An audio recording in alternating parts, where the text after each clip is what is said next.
going to start off with a little bit of ribbon from Dollar Tree. I've got some ribbon that I got on clearance at Hobby Lobby. Both of these. I love this blue. I wanted some denim colored. 2 little slats of wood and a placemat with sunflowers. Alright, I'm going to use my staple gun as well and my glue gun and some other goodies.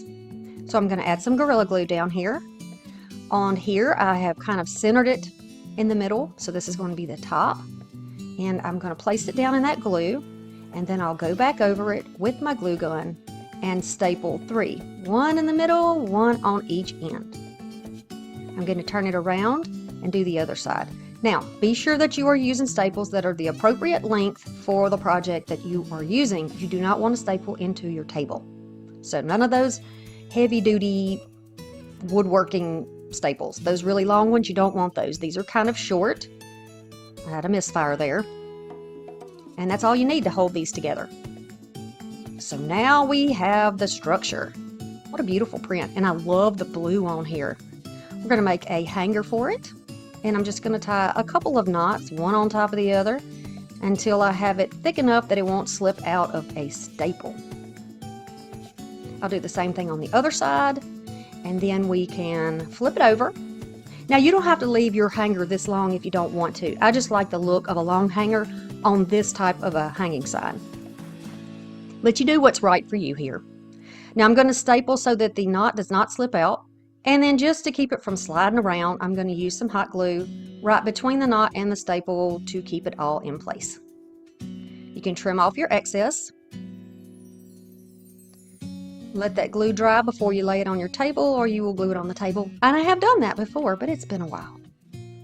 Okay, now we're going to make a bow. I have my own little bow maker tool down here, which was inspired by, the one that is that you can buy at the store. Not my idea. I just went ahead and copied it because I didn't have the money at the time in the beginning of my channel to go out and buy myself tools. I was saving every dollar I could, and I still do the same thing on this channel. We always do budget-friendly DIYs, and I want to make it affordable and doable for anybody who watches my channel. So if you don't have one, you can check out the link and make one for yourself. Now we're just going to make a bow here. You can see what I'm doing. I'm starting off on the bottom with 6-inch loops on either side, and the tails are about 10 inches long. I like to leave the tails a little bit long until I decide how I want the bow to look.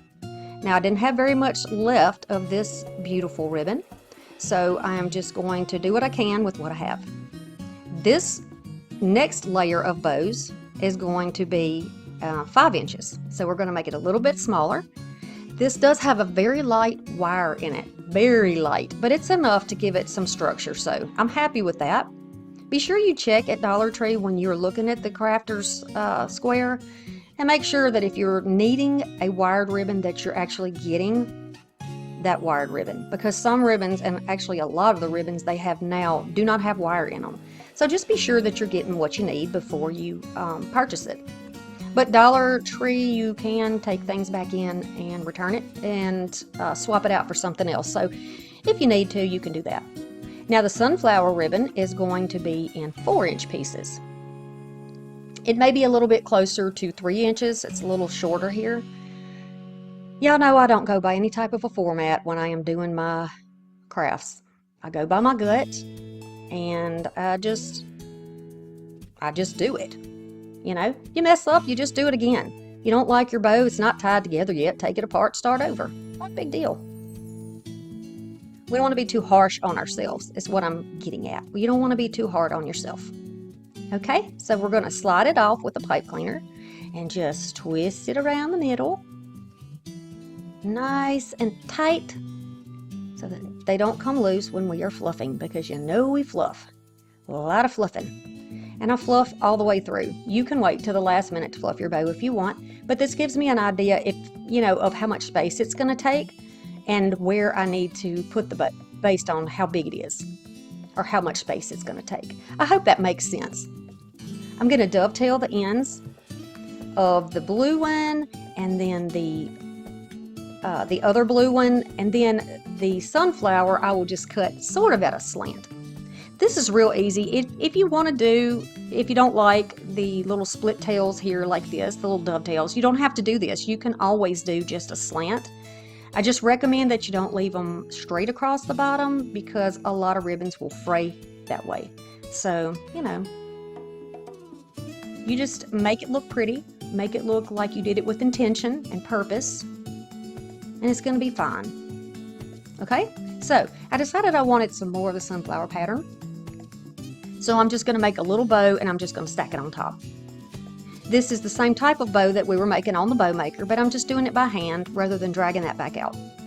I'm just going to make a little one. I'm going to set it here in the middle until I can decide if that's the kind of look that I'm going for. And it is. I'm just going to take those pipe cleaners from the back, wrap them around the front, and then pull them back to the back. And that's going to lock that one in place. And the good thing about using this pipe cleaner is if you need to adjust your bows, the loops a little bit or the tails a little bit, you can still do that. They're not glued together, so you can kind of slip around a little bit if you need to. I'm going to use my wire cutters and cut these. These pipe cleaners are twisted, so I also had to use my scissors to cut the fabric on them. Then I'm going to find placement for my bow. Now, I don't think I told y'all, I thrifted this placemat, but you know, you can use any placemat you can find at any store, and they're so cheap. Dollar General's placemats are $1. So you might consider looking at other places. You can look at garage sales, you can look at the thrift store to find a really pretty print you like and just use it for something else. You know, we don't typically use placemats in my house, but I've found that the artwork on some of them are they're really, really pretty. And you wouldn't know once this is complete that this is a placemat. Would you know? I wouldn't think so. So, you know, I'm just going to adjust a little bit more, get those tails a little bit higher. I don't want anything to really block out that pretty picture that's there. Don't y'all love that blue with the yellow? That is so pretty. So I'm going to try to make more projects with sunflowers. I'm definitely going to be making more this fall. I like the look of that bow. It's a little different, but that's okay. Now, because my tails are kind of floppy here and they want to fall down onto the picture because it's a heavy bow, you know, it's a big bow, a rather big bow.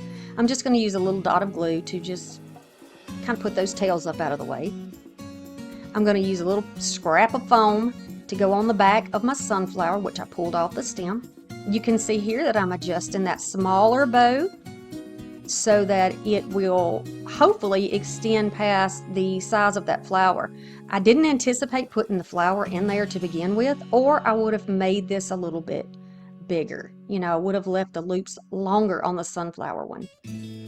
But I didn't anticipate that, so we're just going to work with it. I'm going to take that, and the reason I put that foam on the back of there is because it's kind of concave on the back of the flower, and it wouldn't have had a flat surface to glue down. So I brought that up to the right height so that it would touch the bow and the flower and get a good contact with the glue. So then I'm just checking it out and looking and seeing what's going on here. And that's when I see, okay, well, this bow, the sunflower is really not enough. It's not long enough, but we're just going to work with it. You can poke it out of the flower petals if you want, however you want to do it. And again, I make adjustments, fluff out the bow. Okay, so this is how this little beauty is going to look. I hope you like this one. So I got a little piece of greenery. I've got some greenery I pulled off hydrangeas because they look more like sunflower greenery. And I'm going to use these summer sunflowers from Dollar Tree. I have 2 bunches. These are Timu burlap ribbons. We're going to use some more of the same ribbon we used in the other project because we want to keep this where, you know, you can style with these together. This is a 15-inch wreath that I thrifted, and it's like a vine. I don't think it's a grapevine. It's really thin. I'm going to push all my greenery up toward the top of the sunflower, toward the sunflower head, and then I'm going to cut off my stems. I like to start cutting them a little bit long, and then you can trim them down if you need to. This wreath is very tightly wound, so I do have to trim them. All right, so if you push the layers around on your sunflowers, you'll get a more full look. When you get them from Dollar Tree, sometimes they're layered right on top of one another and you can't see the separation. So go ahead and just kind of twirl them around and they'll work. Give that sunflower a little twist at the top of the stem and you can kind of weave it down into there and then adjust the head. You see? You do the same thing here. We're going to bend it and then you can push it down into your wreath. I'll show y'all in a minute. It was something I didn't notice in Dollar Tree. I was counting to make sure I had enough flowers naturally, but some of the flowers, one flower on each bunch, does not have that last little ruffle of petals, so they're kind of plain looking. And I wasn't expecting that and didn't really realize it till I got it on the wreath. So, you know, we work with what we got though. Now, if you need to flatten out the petals of your flowers, and some flowers are spread way out, they're not bunched up. So I went ahead and used my my little heat tool over there, and I gave them a little blast of heat, and they flatten right out. I'm going to grab those hydrangea leaves that I stole off my hydrangeas, and I am going to put those one per flower. Okay, until I go around, one per flower. Now I used this pattern because I only had a certain amount of leaves and I wanted to make sure that I could stretch them out over the entire wreath. Now you can see bigger gaps. I do have some bigger gaps here, but we need a place to put a bow later. So if you don't like the gaps in there, go ahead and fill them out. Now you can see me with my hands over here pointing 1 and 2.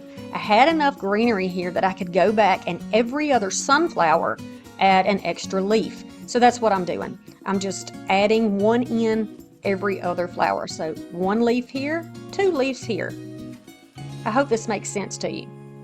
Now, if you do not have, obviously, some hydrangeas just sitting around, silk hydrangeas, use whatever type of greenery that you like, that you want to use. This just looked a little more realistic to me, and you know I love my rustic.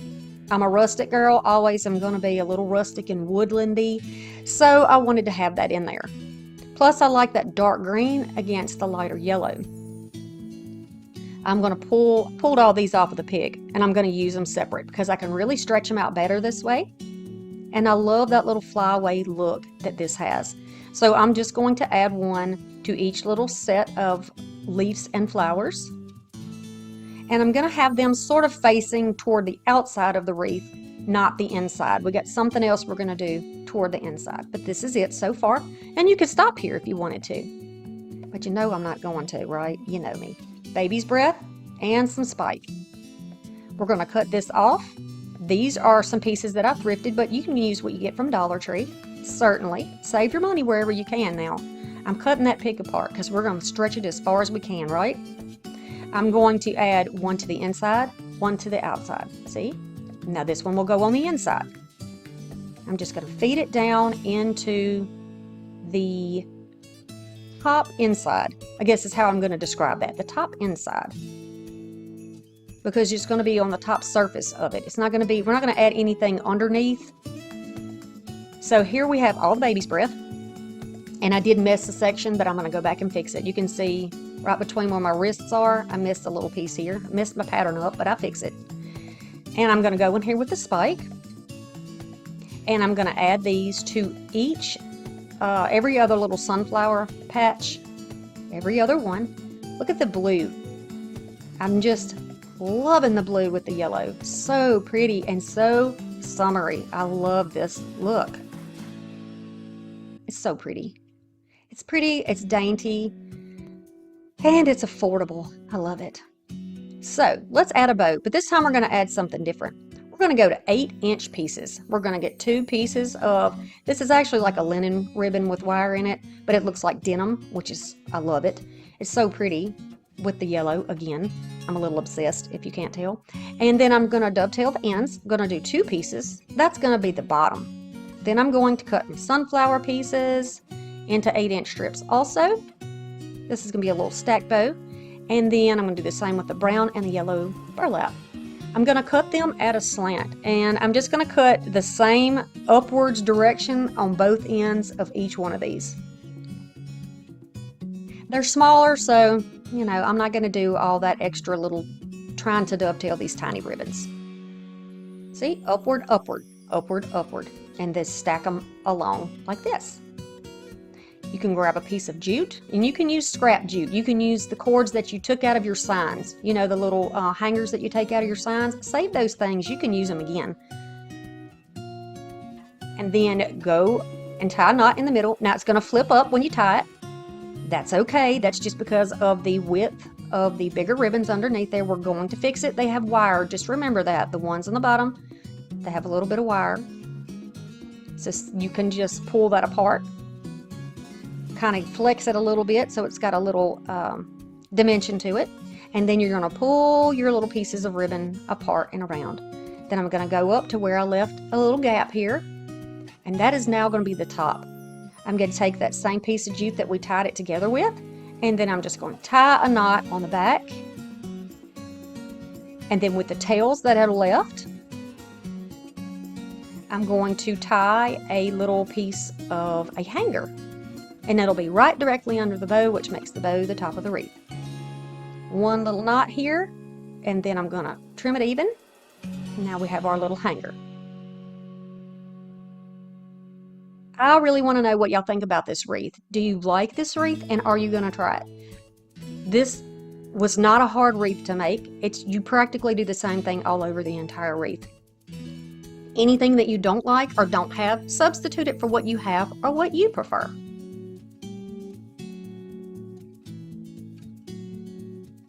Yeah, this little wreath is a keeper. Here is a Dollar Tree calendar page. Here's the artist. And then these are the two gorgeous little frames that I found at Dollar Tree.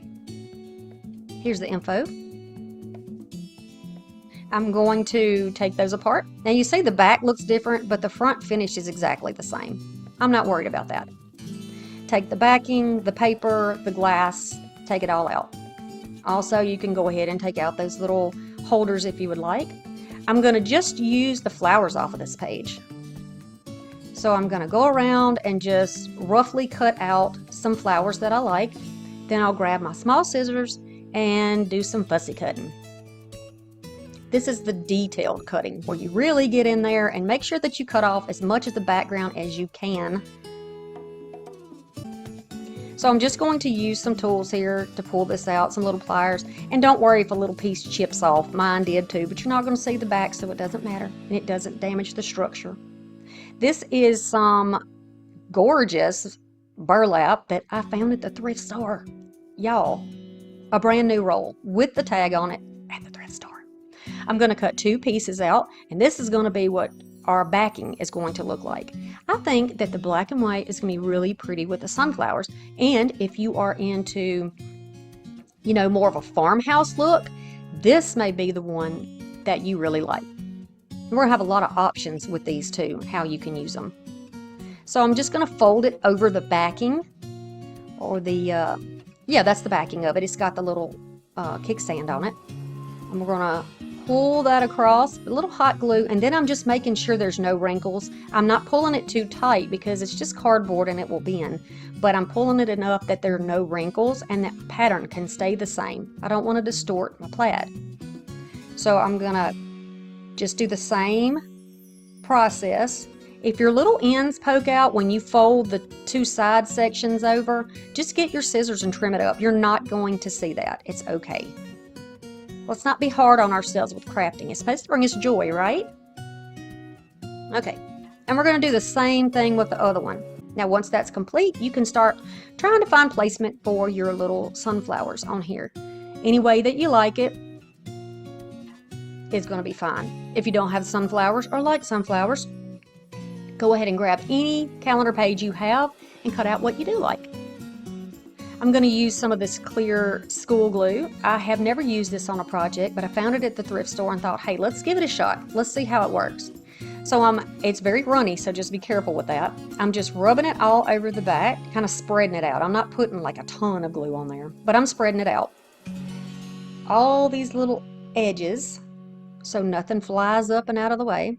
And then I'm going to gently tap it down. Now, it's going to kind of want to lift up because it doesn't grab immediately like hot glue would or like a thicker glue would. So then I decided, okay, let's do this. Let's try using a really soft brush And that seems to work a little bit better, but either way is okay. I think you'll have less wrinkling and worries if you just, kind of brush it on. I didn't have any problems with wrinkles though for this. I guess maybe because I put it on fabric instead of paper. That's probably why. Okay. Don't worry about it not being all the way to the edge because the frame is going to cover that up. Now I'm going to take that same brush and I'm going to go all over the top with that same glue. All over the top, all around, and then all over the burlap to lock it in place. Okay, y'all, think about this. Now I'm just drying it.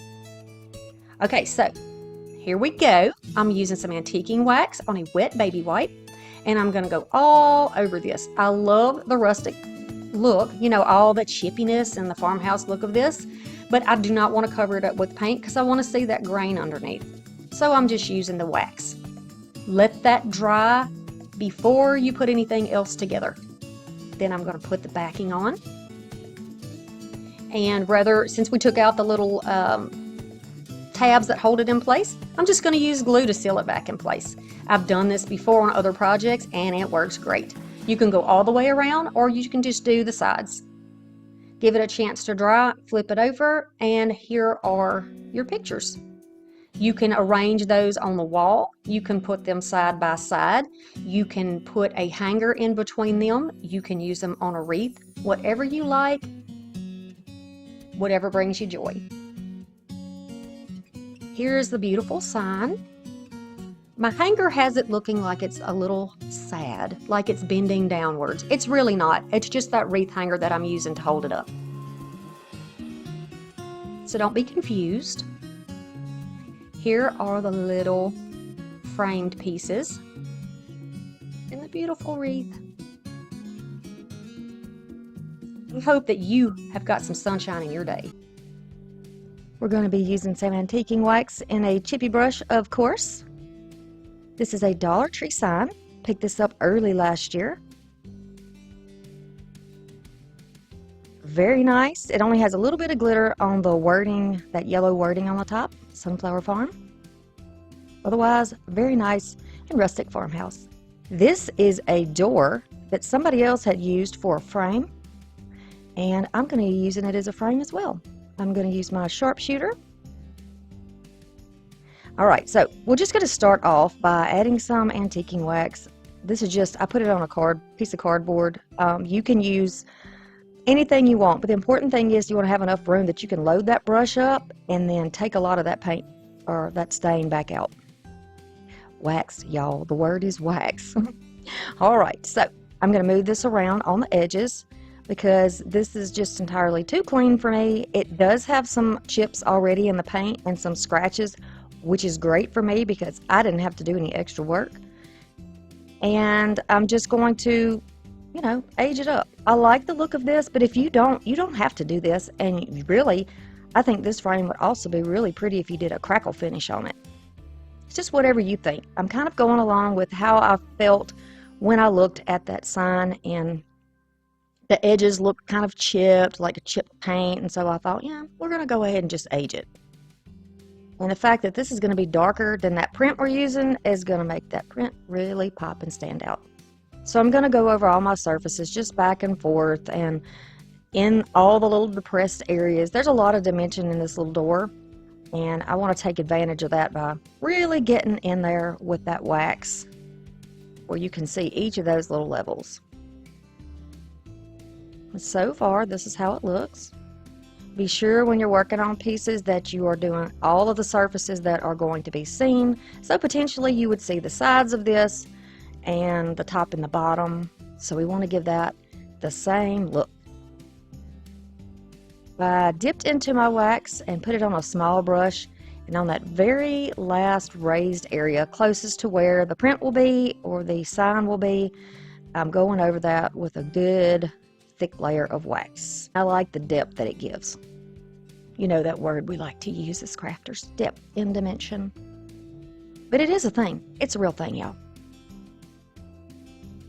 So you can do this as dark as you want or as light as you want. You can do it on any level that you like. That's just whatever you want to do.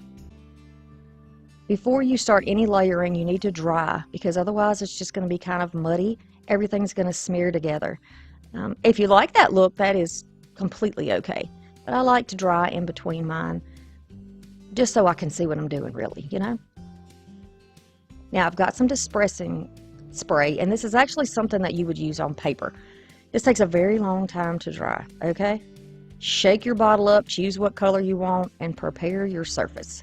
I like to put mine down in this box, which you can see has been used so many times. It's actually like a Coke box, you know, like a flat of drinks.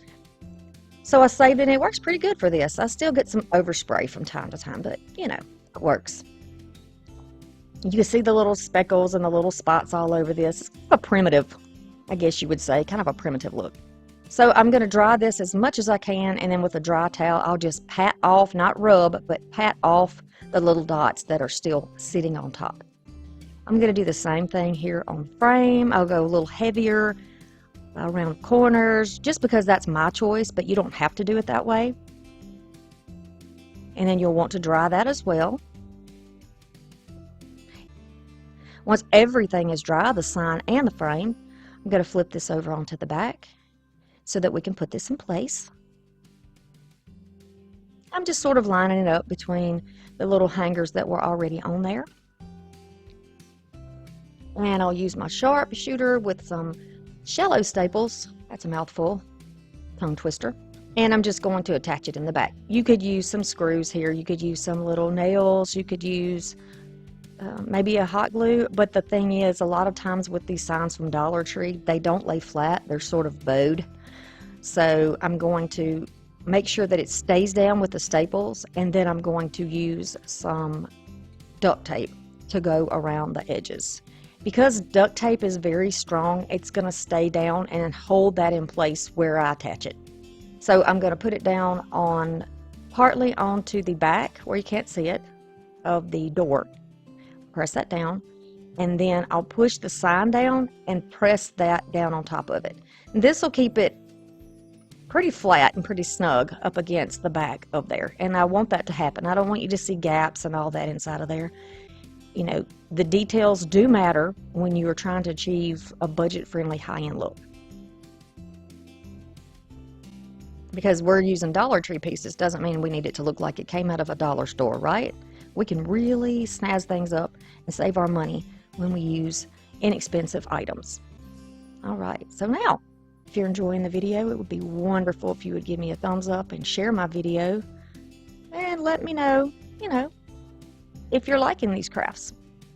And I thank you so much for that. Okay, so once you get everything finished and dried like you like it, then you can embellish it. This door has a little handle on it, so I thought, you know what? This would be the perfect opportunity for those of us who enjoy bows to add a little something extra on the bottom. We're not just going to add bows, we're going to do a little something special here. So hang in. Very, very easy bows. I wanted to make these crafts in this video pretty simple to follow, because I understand I have a lot of new crafters here, and I want them to be able to follow my videos and not get discouraged and think they can't do things, because you know what? We can do things, can't we? And we can do hard things. We certainly can. These bows are very simple. You're going to make an awareness sign and then press the area that's crossed into the loop on the top, or vice versa. You see what we're doing? I'm going to put the wider ribbons to the back and the thinner ribbons to the front. None of these are wired, so I'm going to keep that bow small so it holds its body in shape, because the longer you get, the more floppy it gets. And if you don't have wire, it's hard to keep that true shape. It ends up looking like floppy hound's ears, right? Like a dog with little hound's ears. We don't want it to look like that. Okay, so I'm just using jute to tie mine in the middle. You can see what I'm doing here. I'm going to do a double knot right in that area where we squish the bows together. Tie it nice and tight. Decent quality jute is important if you're using that with your bow making, because sometimes they will break when you tie them. So just be aware of that. You know, kind of try different ones and see what you like. And then using that same piece of jute, I can tie it right onto the handle of this door. Snip, snip. And then we can cut our little ends at a slant. You can dovetail if you know how to do that, and if you're comfortable with that, totally do that if you like. Look at that. I chopped my bow. I do that sometimes, but you know what? We all make mistakes, whether you're a beginner or if you've been crafting forever. We all know it. I've got some people who follow me who've been crafting a long time, and I'm sure that they can raise their hand and say, yes, I've made mistakes too, but we know how to fix them at this point. We don't give up, right? We do not give up. Now, you want to add some more? We're going to add some little Dollar Tree sunflowers. That's right, Dollar Tree sunflowers. I don't know about y'all's Dollar Tree, but my Dollar Tree still has fall florals mixed in with their other seasonal flowers, you know, with the summer and spring type stuff. And you will see lilies and all that right next to a stem of red or orange leaves, you know. So you just got to look, kind of dig in there and see if you're looking for something for early fall or, you know, summertime. And I think that the green in that sign and the bright green in these leaves kind of give this the look of it being a summertime. But you know, sunflowers grow in the summer, right? So we could use them in the summer and in the fall and really stretch your money. I'm using the support of that handle there to also help hold these pieces in place. And then I'll add a little bit of hot glue. They don't have a lot of weight and they're not going to be moved around a lot, so the glue will work good enough. And I prefer to use a Gorilla glue stick rather than using just a plain glue stick. It seems to have more stick-to-itiveness, if you will. It really hangs in there, okay? So for me, that's my personal experience. I encourage you to try different things until you find what works for you. And just like with crafting, always make it your own. Yeah. See my fingerprint up there? It's because I was in a rush to get this video out to y'all and I put a fingerprint in there, flipping it over while it was still a little bit wet. So I love the aged look on this frame. This really made this so much more rustic, which is a style I prefer in my home. But if you don't like a rustic look, you can totally leave yours white. If you prefer a crisp, you know, farmhouse look, I'll use some satin Mod Podge. Doesn't really matter which kind you use, totally up to you. And a nice flat brush, some water baby wipes, antique wax, a ruler and a pencil, some fabric from Dollar Tree. They had a beautiful variety of sunflowers last year. And then a round, it's just a wood round from Dollar Tree. I'm recycling one I've already used, and you'll see that later on. You'll see what's on the back. I love this. I think that blue is going to work perfectly. And I've never done a sunflower project that has this beautiful aqua color in it. So I thought, you know what, let's do this because aqua, summer. Yeah, this will work. But again, definitely use this in the fall as well. That's all about what you have in your home and what you like, right? So an easy way for me to get the right placement for a line across here is to line it up. I'm lining my ruler up with the hole and 4 inches from the side. And then I get my first mark. Then I'll go to the other side, same thing, line it up with the hole, 4 inches to the side, and make a dot. I want the largest part of this to be the beautiful fabric underneath, and then the smallest part up there will do something a little different. Now I'm going to use my ruler to draw from dot to dot, and now I have my delineation here. I know exactly what's going where. I'm going to use one of my damp baby wipes. I'm going to add a little bit of that antiquing wax just right out of the cap, blend it in, just rub it in really good because we're going to water this down so that it makes a lighter stain and you can still see what's underneath it. Now you see there, the dots on there, that is from hot glue. There was glue on there from another project that I had done, and I melted that glue off, but it left some residue on there. We can fix this, y'all. We can fix it. Don't worry about it. And using these rounds over and over again is a really good way to also save your money, right? I want to try to make this look like it is all the same color across here, or pretty much the same amount of darkness across here.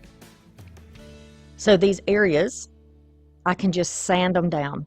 So you can see the table shaking just a little bit because I was trying to really work kind of forcefully in that area to remove anything that might still be on there. And then after, you just kind of wipe that off with a dry paper towel. And I'm doing this while the wax is still damp on there. I didn't even wait for it to dry. Then you can just wipe it off. Dry towel. Okay? And then grab that same little wipe and go back over it. Now it's going to fill that out pretty well, you know. You can always let that dry and add another coat if you would like. Then I'm going to go over it with my dryer. I built it up as much as I liked it, and I like that you can still see the grain underneath because, again, I love the rustic look, and I can see the wood grain in there, and that makes my little heart happy. Okay, now it's very important you get all that wax or any paint you have off of your hands. Get it all off before you start messing with the fabric, or you will have a dirty looking fabric. You will get fingerprints and streaks on your fabric, and you don't want that. So be sure you clean your hands, and then you can grab that Mod Podge and start putting it down. I like the idea of using a satin Mod Podge because I feel like this will give it the look like maybe it's painted on, and I wanted to give that a try. I left the bottom of this the light color. Again, you know, for the main reason of having this look like it was painted onto the wood. And y'all be sure that it is nice, it's nicely coated, and that it is, your lines are all flat. It's just easier, and it keeps you from getting wrinkles and bubbles and all that. So now I'll line it up, and you can see it was real easy for me to just tear the fabric to get it to fit down. And then press it out with my hands. Now if you had wax on your hands, you would be making a total mess on there. This is a brayer. One side has a roller and the other side has a flat edge. I like to roll it down and then use the flat edge to drag across and make sure everything is flat. Once I know that everything is how I like it, I am going to start adding my second layer of Mod Podge on here. Now, I tore this and I made sure that there was a little fringy edge so that it would blend out nicely into that brown wood. I'm going to go over that and kind of accentuate the fringe by making sure it's all going in one direction, kind of like brushing your hair and getting it to go in the right direction. That's what I want to do here. And then I'll continue around the entire piece with an even coat all through this fabric. And I can usually tell that the fabric is covered evenly when it looks like it's sort of foggy looking. You can see the difference. The middle is nice and bright, and then it's kind of a hazy looking area otherwise. Then I'm going to take that satin once the wax is dry, which it was dry at this point, and go over it with that same Mod Podge with the grain of the wood. This is going to give it the same finish all the way over the entire piece. Keep those lines nice and straight and even and let it dry. Now you can see it is nice and crispy. I've just cut off a little bit of the excess so that it's easier for me to handle when I'm sanding it. This is an 80 grit sandpaper, and it is going to go right through there and just eat that off. Look at that. It makes a nice crisp edge. I love the look of this. If you don't have a sander or sanding block or something like that, you can use a X-Acto knife if you have one and trim it off, or if you have some detail scissors, you can get really close to it and trim it off. But the look that you get with the sandpaper, to me, just really sells that whole this was painted on look. That's just my opinion. I really enjoy it. Look how nice that is. Now you can go in there and age that if you want to, or distress it if you want, but I like it, and I like the difference between the top and bottom, so I'm not going to be doing that on this piece. This is just a piece that I thrifted this, y'all, but it's like it almost looks like a vine, like a twisted vine, but it has wire in the middle. Dollar Tree offers a jute with wire in it, and you can use that instead. We're going to be making a hanger for the back, and I just made it look, you know, like sort of like a triangle. Now I got out of the way here. I got out of my own way, y'all. Look. I'm just going to flip that over. Going to put it on the back side and a little paper on top to hold them in place. Let it dry completely so you don't stick it to your table. I'm not bothered by the holes in the front, but if you are, here's some ideas. You can put some little flowers over the hole. You can take some little wood rounds of any sort. These are flat. And then I have these are actually rounds. They're half circles. You can stain those and put them on if you would like. But I'm not worried about it. I'm going to leave it. This little piece of burlap ribbon is going to be perfect for this. I think I got this from Temu. I probably did. I'm just going to add this on with a little hot glue, tap it down in the front. Over here too, I'm going to add it. Make sure that it is nice and straight across there, about the same distance on the wood piece as the fabric. And you can tell because you can see through it. And then I'll snip off on the edges. If you're more comfortable wrapping it around, you can do that, but this works perfectly if you've got it glued in place. And if you want to leave it like that, you can. But I thought, you know what? I'm going to make a bow, but I want to do it, say I don't have a ribbon that coordinates. Take the same fabric that you have and make a bow out of that. And that is another way to really stretch your dollar. Very easy. Same way as we made the other bows. Because it's so floppy, because it's fabric, you know, you have to kind of work with it a little bit more and take your time. But once you get the look of it, squish it up in the middle. And then you're going to get some jute, just like we did on the other one. And come back in the camera. And then we're going to tie it up. We can do that. We can do that. We can do it. You can do it. I have faith in you. Think of all the bows you can make from the fabric you're using. Just keep them small so they don't get too floppy. Unless you like that look. If you like the floppy bows, go ahead and do it. I want to fray it out, so I'm going to go over the ends and fray it out on the sides and on the bottom.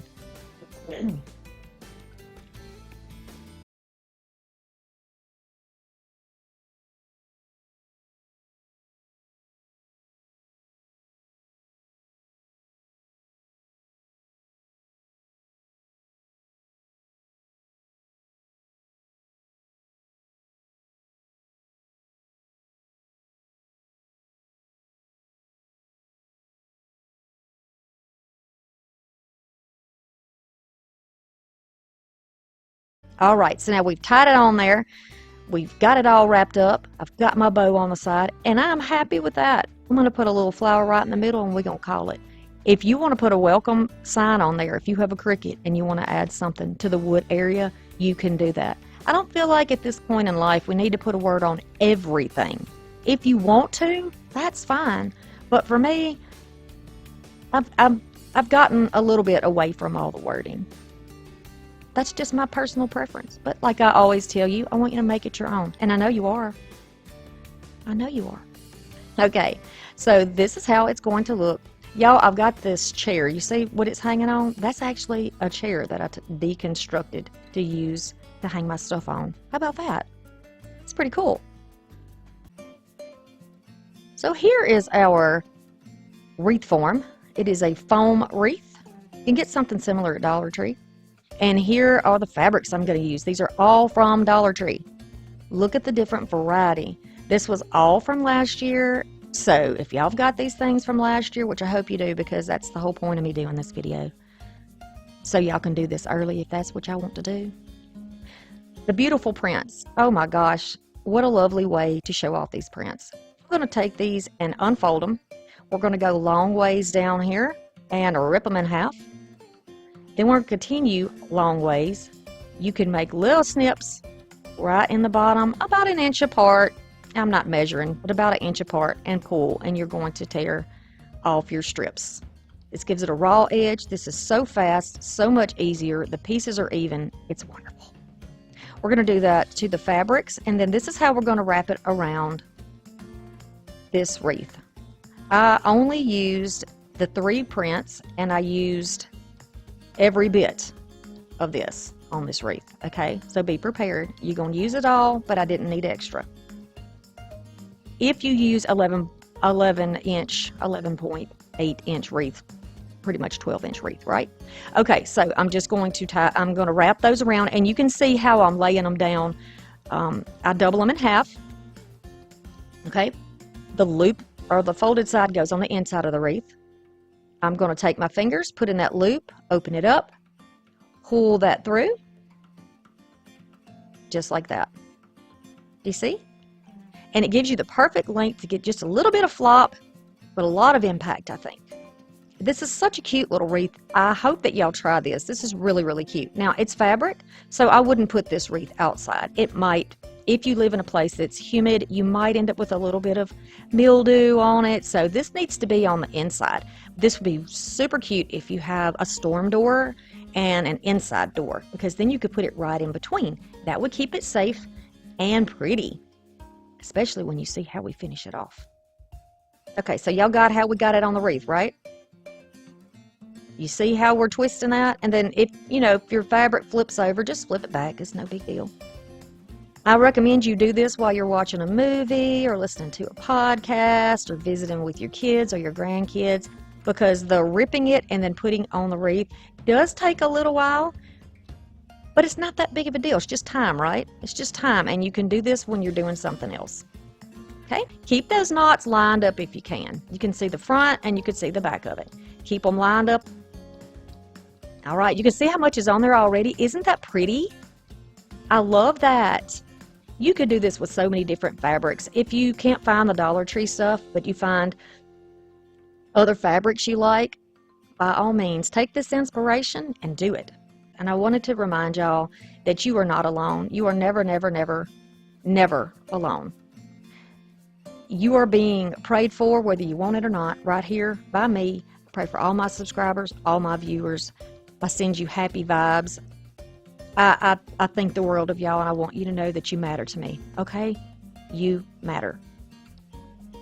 I'm going to go around the entire wreath and make sure that I have it fairly evenly spaced and that they are overlapped about the right amount, because you may get to an area where you see a little gap. Just slide them around a little bit. They're not glued down.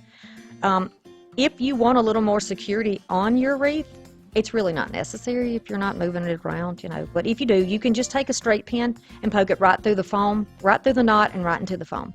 So if you have a gap, I'll just show you what you can do. Slide that stuff aside. And remember, I'm not taking any extra ribbon from anywhere. Fabric, excuse me. This is still the fabric that I use to make the wreath. It's the same thing. My pattern's going to be a little different. At this point, you won't even notice. You're not going to notice that. With the wreath complete, we're now going to add a little sign to it. I have had this hay, y'all, since my channel started, probably. I thrifted it off of something else. I don't even know. But I love it, and it is perfectly me. It is perfectly country. And what a great way to greet anybody coming in your house, right? Hey, y'all. Yes. All right, so I'm just going to use some cardboard. This is just, scraps and leftovers that I always keep. And I am going to add a little bit of hot glue to get it down on the edges. I love that it's frayed. To protect my fingers, I'm just using the back side of my little Cricut tool to press it down because it was the closest thing next to me. You can use a little silicone, whatever you have. If you have a squeegee, if you have whatever you want to use. I'm just using this because, like I said, it was in my reach. All right, I'm going to put that on the bottom, and I'm going to press that one down also, and just make sure that everything's in place. I'll also be going back over all my little frayed areas and combing that hair out really nicely. We don't want hurricane hair on our door. No, we don't. Y'all, speaking of hurricanes, are y'all getting prepared for hurricane season? I want everybody to be safe. I live in the South. We always have to get prepared. I want y'all to stay prepared. Keep your extras. Keep everything extra. Your water. Keep your gas in your cars, Have your medicines ready. Have your important documents ready. I don't want anybody getting hurt, y'all. I don't. All right, now I'm going to use some short floral pins that I have, and it's just like a U pin. I don't think I actually show you exactly what they look like, but you can see in the top right corner, it's like almost like an open bobby pin, and I'm using that to attach this down so I don't have to use my hot glue, because what if you don't have a glue gun, right? But you can also use safety pins with a big head, like the little beads on the top, to hold it in place. I'm just going to cut off the edges of this because I don't want that to show if my little fabric pieces happen to slide out of the way. I want to keep it nice and neat and high-end looking. So once I have it trimmed down, you're not going to see the back. It'll be against the door. We're going to address this area here. For me, if you don't have to do this, you don't have to worry about it. But I'm just going to show you. It did happen to me. I knew it wasn't big enough. But since we got the cardboard underneath, I have a little more area to glue. So I've got these beautiful stickers from Dollar Tree. And I'm just going to make a little faux floral arrangement, if you will. We're going to put some little flowers right up there on the top of it to make it look like we intended to do that. I meant to do that. Y'all remember who said that? I meant to do that. Tell me, who knows? Where's my 80s? Where's my 80s folks? Okay, so I'm going to add a variety of them. I'm trying to keep the color close to what's already on the print just because it would drive me nuts if I didn't. But, you know, make it your own and do it however you would like. I think it's cute. I don't want to cover up all my wording, but I do want to put it in here and make it look, you know, make it purposeful but intentional, right? And then I'm going to add a few at the bottom so it looks like part of the plan. And I love it. That is a sweet, sweet little wreath, y'all. Easy to do. It just takes time, but you can do it. I know you can do it. And here is how it looks when it is hanging. I'm very pleased with myself. I like this. I have done rag wreaths before. I've done them from Halloween and, you know, different seasons and different holidays.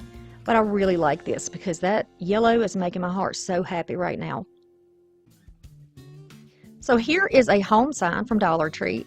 This is some fabric that I thrifted, and it's just, you know, similar coloring to what I have. These signs you can get at Dollar Tree almost any time. Little wood plaques. These happen to have pumpkins on them. One I'm recycling, one is new. Whichever way, doesn't matter. To attach these down, because they're very thin, so glue is just, you could use popsicle sticks and glue if you wanted to, if you have to do that. But it leaves some bulk there, and I want this to be flat. So totally up to you. But if you use a duct tape, and you can get the short rolls at Dollar Tree of whatever color you like, it will seal this and hold it in place with no worries, no troubles whatsoever. All right, so I got it on that side. But flatten it out just using that squeegee side of my brayer, but you can use a credit card, driver's license, anything you got. Then I'm going to go over the other side same way because we don't want this to bend or flex in the middle. We want this to look like it is one solid piece. And we need it to be wider than the sign that we bought. And you'll see why in a minute. Okay, again, pressing that down really tight because that's going to give it some stability and it's going to get the wrinkles and yuck out of it when we put our fabric on. And then I'm going to cover up the holes. You can get them, the ones that don't have holes in them, I do believe. Totally up to you. But I'm using what I have, right, from last year before we move into the new stuff. So here we go. I'm going to use craft paper to just cover that back. And then you got this nice finished look and trim off the excess with my scissors. We're going to remove the hanger here because we won't be needing it. In those holes, I've got some lightweight spackle, and this comes from Dollar Tree as well. It works great for covering the holes in the signs, okay? And then I'm just going to scrape off the excess and get it off the outside. Let that dry, and we're going to trim the fabric so that we can wrap it around the wide sign that we have now made. You could also use the fabric that you get at Dollar Tree if you want. But I love the simplicity of this, and I think this sign ends up looking very farmhouse. So I hope that you like it if you are some of my followers who enjoy my farmhouse decor. Now, because these have lines on it, it makes it a little easy for me to kind of line it up and get it in place. Before that hot glue dries, I'm just using my roller side to squish it out and make it look nice and neat. I'm going to go to the other end and fold it up. You're not going to see the back, so don't be concerned. And actually, the back didn't have to be covered with paper here if you didn't want to. You can wait till the last minute and then cover it. Nobody's going to see mine. Whatever brought you to my channel today, I thank you so much for stopping by. It means so much to me, and I know everybody says that about their channel, but I'm telling you right now, it really, really matters to me that you took your precious time to stop by my channel and to see what I have going on, and I appreciate you for that. All right, I just added a little bit of white paint, and then I'm going to dot it off so that it's not, too much going on up there. You don't have to do that because it will be covered, but it's totally up to you because you may not choose to put a trim on like I am. I'm going to take this little piece of wood that I thrifted. It's just like a trim piece, but you can use the bottom of a yard pick to do this too. Yeah, and I've done that in other videos. Very easy. I'm going to use my tool here and cut this in half, and then I'm going to find my placement. I'm just going to measure it with my little tape measure here and find my center part so I know where I want to put this. Make a little dot on your fabric so you could come back to that space. And then I'm going to flip the sign over and use some of my double stick mounting tape on here. You can also use hot glue if you want to use hot glue. You can use any type of mounting tape that you have. And if this is going to stay indoors, you could even maybe use a mounting putty for this. I'm not entirely sure. But because you can't get clamps on the side and only on the top, I thought this would be the best way to really keep it on here. Like I said, the signs that you get tend to be a little bit bowed. So doing it this way, I feel like I can get it as flat as possible. I'm going to press that down into that fabric that is underneath it, and I'm going to use these little clamps from Dollar Tree, of course. Press it down, hold it in place. I've got it centered where I want it. I've looked at my mark at the top, and I know where I'm supposed to be. I'm going to line that bottom up and press it down as well. Then we're going to do the same thing on the bottom. Put some clips on there, squish it down, hold it in place. Now you can see there's a lift between here and the edge. My little foam dots that I have, or foam squares that I have, work great for this. They are the perfect dimension to make this level.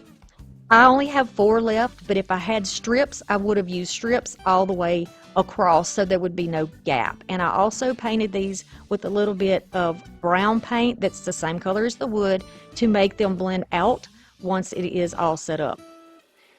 So take the inspiration here, because I don't have it to show you, but I would have gone all the way across this, right?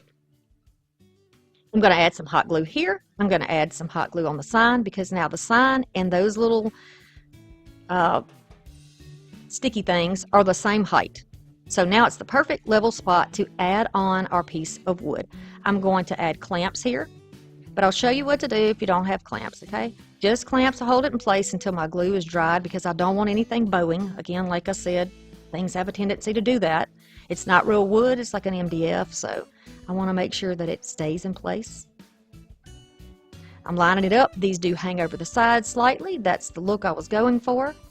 Once everything is dry, you can take those off. And you see, you can't even notice those dots on there now because I used the brown paint and it blends in. This is how this little beauty is going to look. And I like it. I'm going to use it as a leaner by my fireplace, but you can make a hanger out of it by just adding some cord behind it. This is how it looks, and I have it leaning up against that same chair, so that's what that wood is in the back. It's just leaning against the chair back.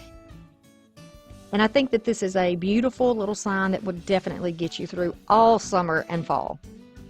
I love how that grid looks with that. Very crisp, very nice. Okay, y'all, this is so easy. Gonna use a little bit of yellow greenery. This little sign came from Dollar Tree. This little board came from Dollar Tree. And then, of course, we'll use a variety of other things, glue sticks, like that.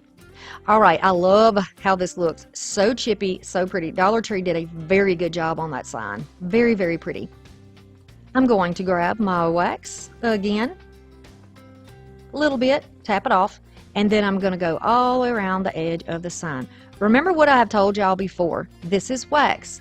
It will move around a little bit better than paint will. So if you get too much on, get another brush that's dry, blend it out, or you can go over it with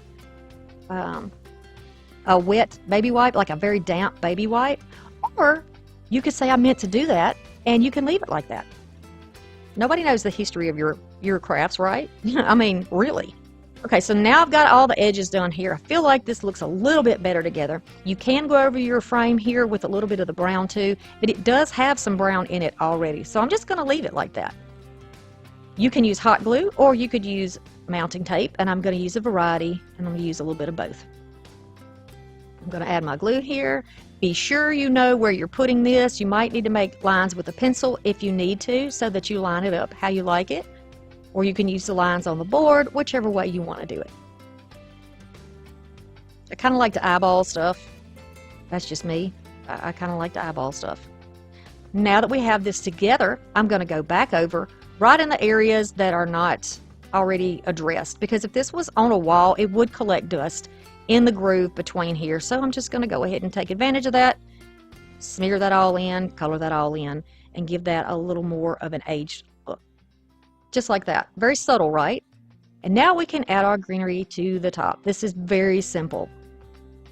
I'm going to add some glue here, press it into place. This is a very, very light piece. This was thrifted, but you can use anything you find at Dollar Tree that you like. I like the idea of having it yellow or golden yellow. And then I'm going to take my little sunflower. Now this sunflower was thrifted, and it's kind of sad looking in the middle, so I'm going to just kind of dot it with the remainder of that wax on there. Just kind of, you know, it had some areas that looked a little questionable, like the paint was coming off or something. Totally up to you what you want to do here, but I like it. And I'm going to add it down here. And then these actually came from Dollar Tree. And I'll pull it into pieces. You know, these are plastic, so you can cut them. You don't have to leave everything on a branch like it is. Trim it down. Make it your own. I'll add just a few in here. And I think that is actually more like a little black-eyed Susan, but we're going to just pretend like that's a baby sunflower, okay? Like a mini sunflower. Now I'm going to add some greenery on that side, and I think that this will complete this one. Very easy, very beginner-friendly, and I know that it is in you to do this. Very pretty. I am looking forward to seeing what Dollar Tree has right now with sunflowers. It's been a while since I've been there.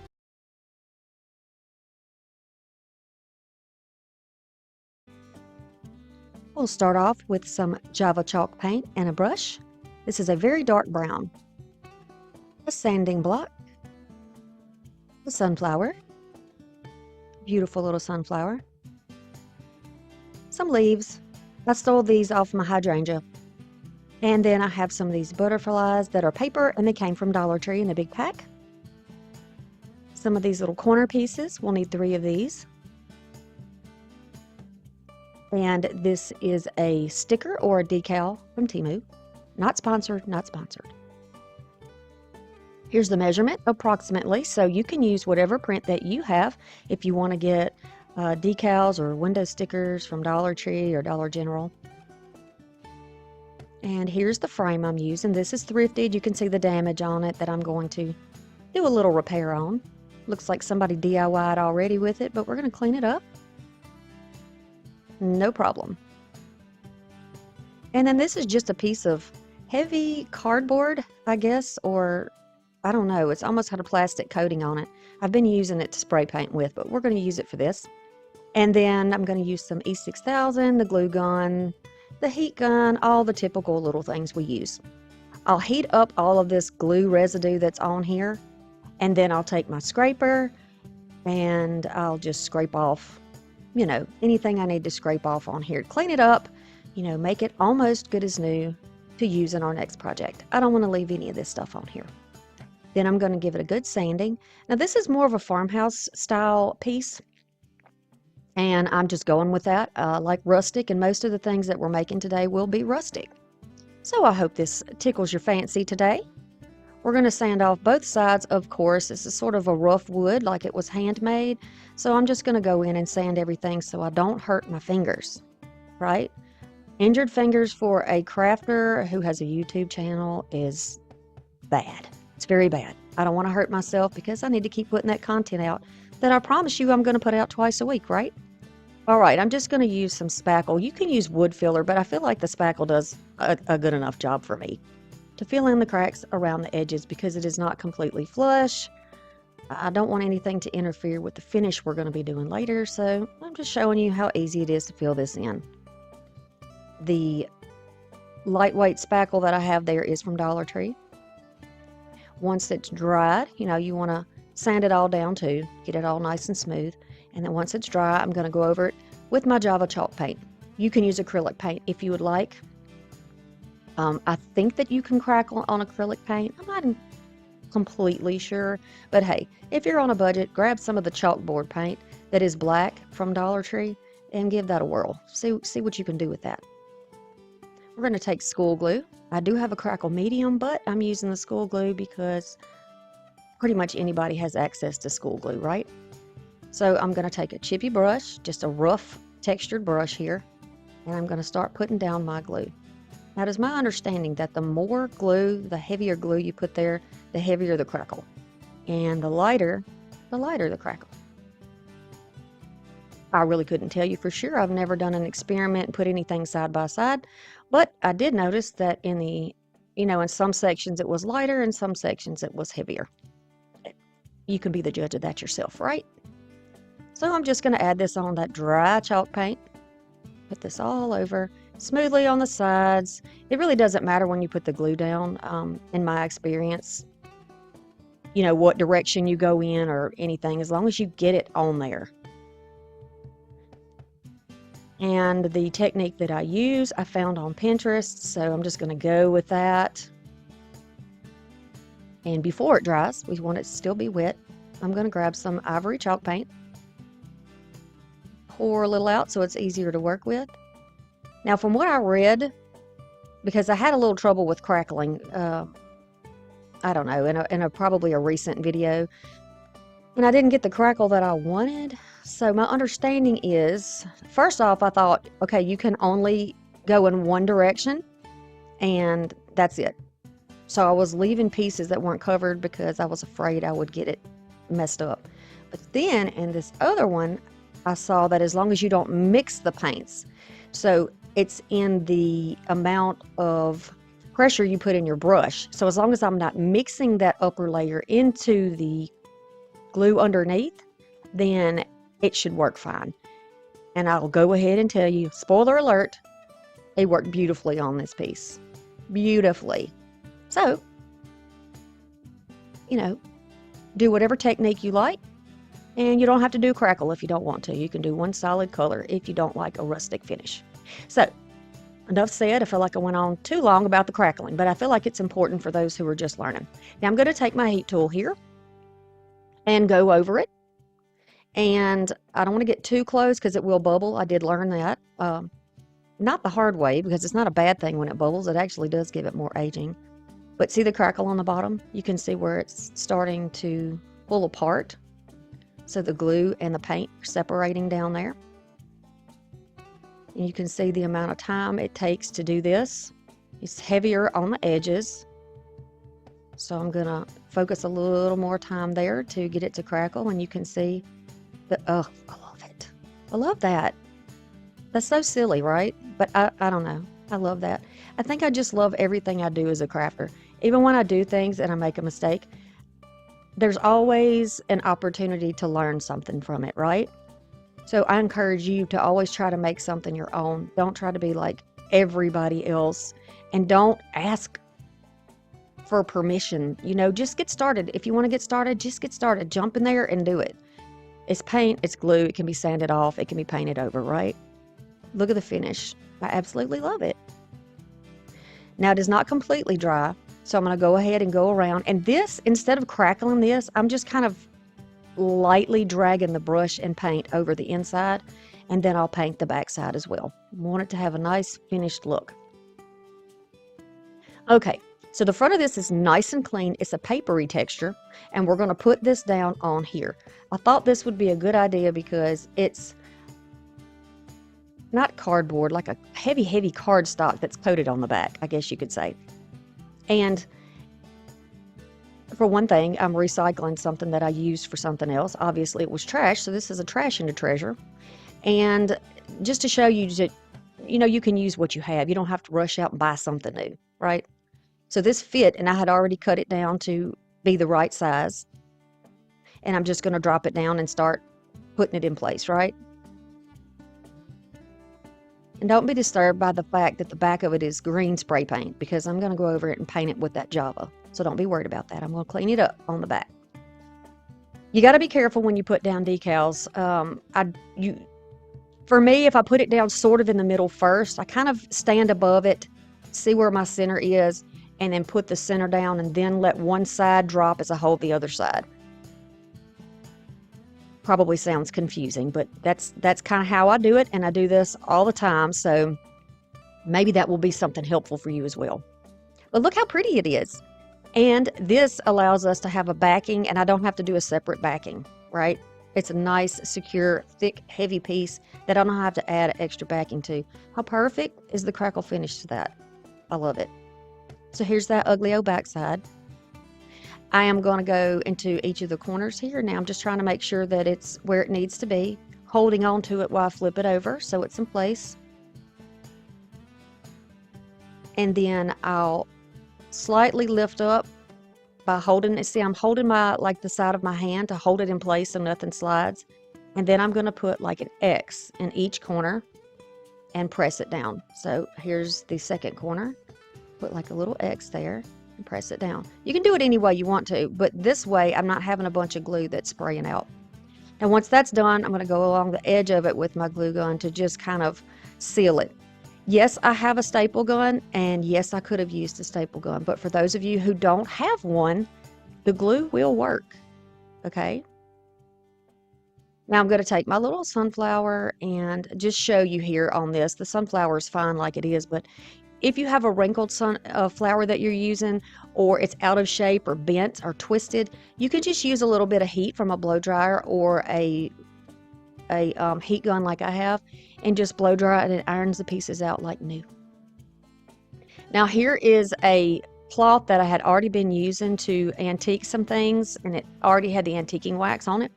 It's just a wet wipe, so it's a little bit damp. It's going to let me move that color around a little bit, and I just wanted to go over the top and age it just slightly. So I put it on there and went back with a clean wipe that is also damp and rub it down into the cracks. So now it gives it a little more of that aged look. It's a little more convincing. And now we're going to start adding the flowers and the embellishments. Now, by all means, if this is too much for you and you just want to go with the frame print, you can absolutely do that.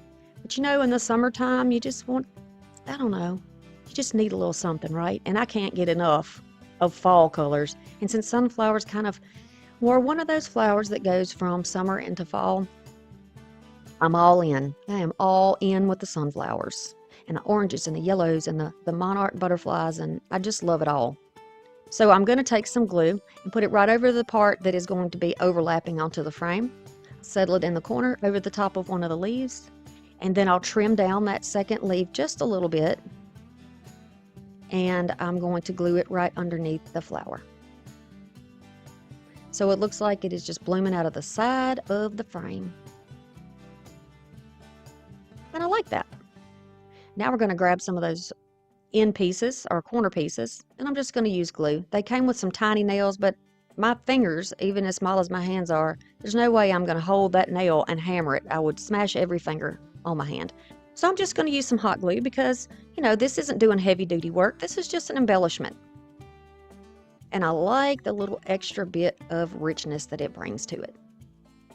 But like I said, leave it off if it's not something that you want to do. You could also put this down first and crackle over it. But for me, I like it on the outside. Make it your own. Always make it your own and save money where you can. You know, my videos are about inspiring you and showing you how you could do things. And I talk to you about it. Some people don't like the chattiness, but I like to encourage you and make you feel secure in your crafting journey, right? Okay, so these I used on a different project, and I've just taken them off to use them again just to save time. But all I did on this is went over it with a cloth and some antique wax to kind of dull them down and to make them brown on the back instead of that crisp white color. But you can do it any way you want. They come in a big, big pack, Dollar Tree, near the garden section. That's where they were in my store. And they're beautiful. And there are pink ones and green ones and blue ones and the monarch color, so you can just choose whatever you like.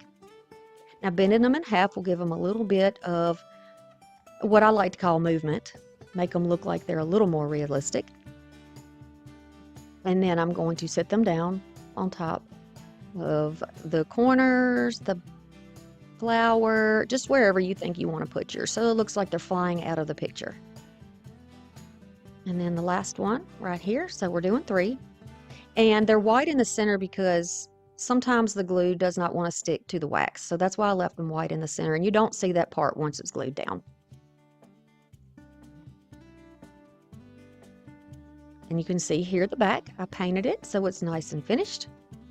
And then for a hanger, you can use the little simple jute hanger here. You can use the soda can top here that Trish and Kay like to use. You can use some hardware because it is wood on the other side.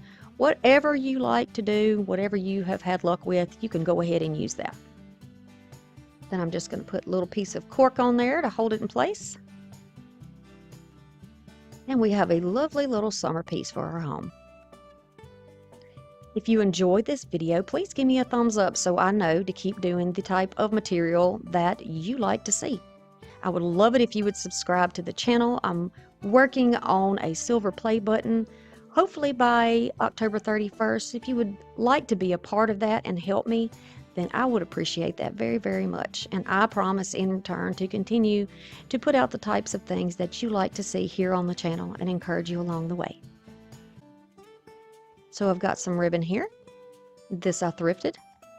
It's sort of a greenish blue, and it matches the bottom of the little piece that we have here. And the polka dot ribbon, yellow and white. Beautiful. These are both wired ribbons. Some floral wire. I'm also going to be using some jute. Here's the Dollar Tree wood bead wreath. A lot of people don't know how to use these, so I'm going to give you an idea here. And then I got this little piece here from Temu. Beautiful. Looks like stained glass to me. Look how pretty it looks with that wood. Very complimentary. So there's a hole on the top and there's a hole on the bottom. I'm going to show you two options for yours. You can use a little bit of floral wire, which initially I thought I would use. Preferably a very, very thin piece. This was just entirely too thick. Perhaps I could have painted it, maybe spray painted it, but you know, I'm going to show you an easier option. But if you have wire, a thin wire that you want to use, it's very easy to do. You just fold it in half, and then you'll use that to twist onto the wire part up there and in the center of the bottom. We're going to do it with some jute. So I'm just going to cut a length of jute. I'm going to cut it in half and have two pieces that are a little bit easier to work with. These are about 10 inches a piece. We're going to be trimming a good deal of this off, but I like to start with a little more than I need because it's just easier. If you have a fray in your ribbon, or in your jute rather, go ahead and add a little bit of cool temp glue and twist the end. Now you get a nice point. You can feed it right through those holes. So then I'm going to go under the wreath. And now it is in both pieces, or, you know, in that middle piece and then over the wreath. And then I'm going to do the same thing in the bottom. I'm going to feed it up through there and then have it on either side. So now you just pretty much need to find your center where it is pretty much in the middle. This is going to sort of float in between, in the middle of that wreath. It gives it a very pretty look, I think. I'm going to lightly tie it on the bottom, lightly tie it on the top until I get the right position. Then I can do my double knots to make sure nothing moves. And be sure you're holding it still when you tie those knots so that you don't change the position. And that'll help you keep it in the center.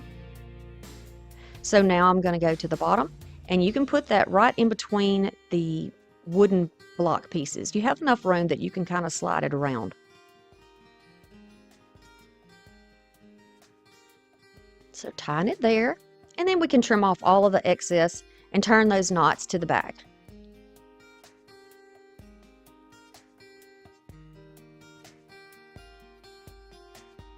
Just like so. Easy, easy. Okay. Now, if you want to use a little hot glue to hold those knots in place on the back side, you can certainly do that. And I didn't want mine to move around because it's not, you know, centered between two pieces at the top. It's just sitting on that wire piece. To keep it from moving, I'm just going to add a little hot glue to the side of it. But we're going to cover up that little wire, so no worries. Now the hanger, I'm just going to kind of straddle it over that top so that it hangs in the center. Then I'll use a piece of that to wrap around and disguise that wiring that holds this wreath together. Just going to wrap it around, wrap it around. You could also use the plain wood and just paint it, or you could use it plain, depending on what you want to use in the middle. Now, these round pieces do come from Temu. Again, I'm not sponsored. I just enjoy using them. It's a great value for the look that you get. You can use any round piece you want. Okay? So just use your imagination. Get the inspiration and just go crazy with it. So now we're going to cut 6-inch pieces of this beautiful bluish green color. Teal, maybe? What do you think? It's got kind of a gray hue to it. And then we're going to cut 6 inches here. And I'm just using this so I don't have to keep referring to the ruler.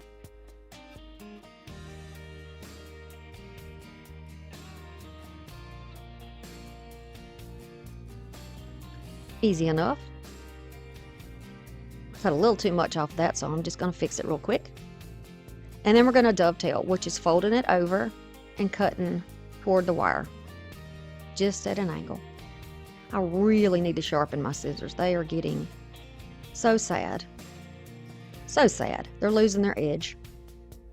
All right, so we're going to continue along until all of those pieces are beautifully finished with a dovetail. We all know how to dovetail now, don't we? Yes. Okay, so now we have the 4 pieces. We'll put those on the bottom, and then we'll add these on the top. And then I remembered that I have another ribbon that I think would look good with this. So I went and grabbed it. This I got for 90% off last year at Hobby Lobby. With the fall decor, you know. Very pretty. Love it. It's going to add definitely a little more rustic to there. So I've dovetailed those at the same 6 inches, and I'm just going to start layering these back on top.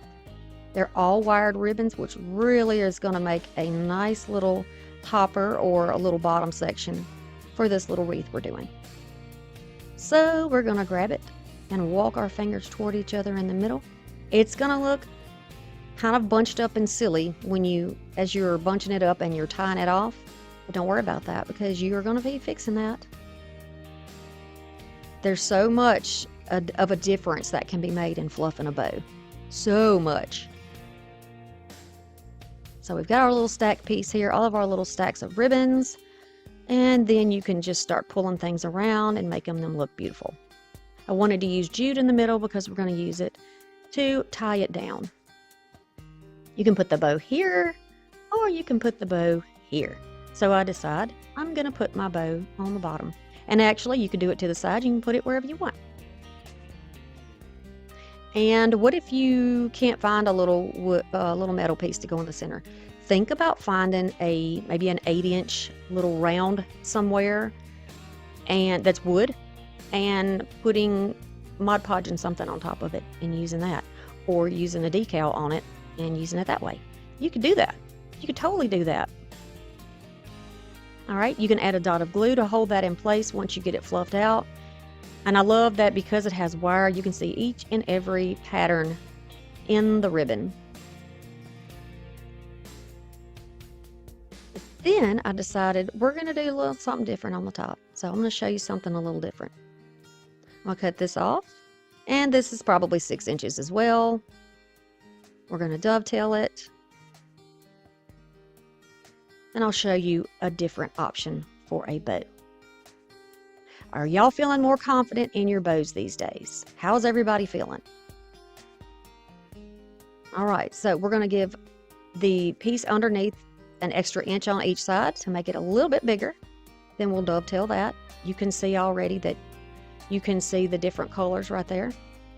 The one that is underneath is going to be a little bit bigger than the one next to it. We're going to dovetail that, and then we'll stack it up.